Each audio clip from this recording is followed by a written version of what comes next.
Je suis professeur de psychologie cognitive à l'université Paul Valéry à Montpellier. Je travaille dans le domaine des apprentissages en général et des apprentissages scolaires et de leurs difficultés en particulier. Je m'intéresse très concrètement à comment essayer d'améliorer les apprentissages scolaires pour les élèves les plus en difficulté. La principale utilité de cette enquête 1000 écoles réside pour moi dans le fait que pour la première fois, on va pouvoir mettre en relation des données sur les pratiques déclarées des enseignants et les progrès des élèves.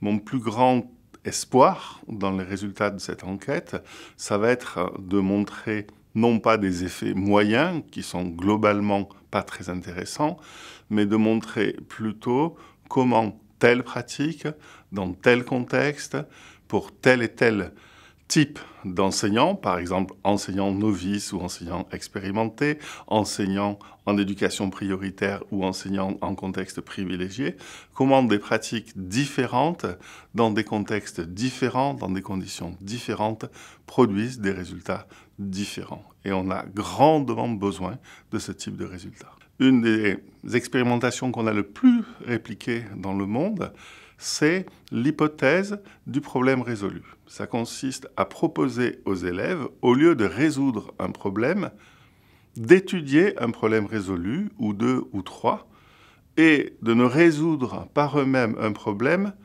qu'à l'issue de cette phase d'étude de problèmes résolus par d'autres.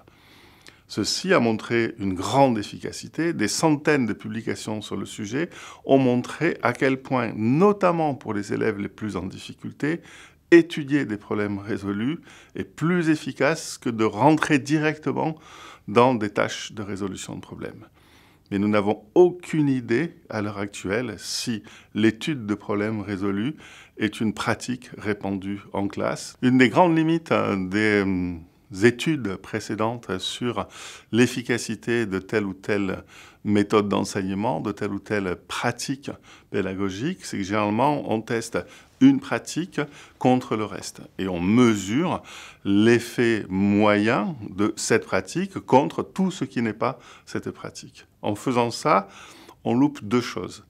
Premièrement, la comparaison de cette pratique pédagogique ou de cette méthode d'enseignement contre non pas tout le reste, mais contre chaque autre. Deuxièmement, en faisant ça, on ne mesure pas la complémentarité qu'il peut y avoir entre différentes pratiques pédagogiques.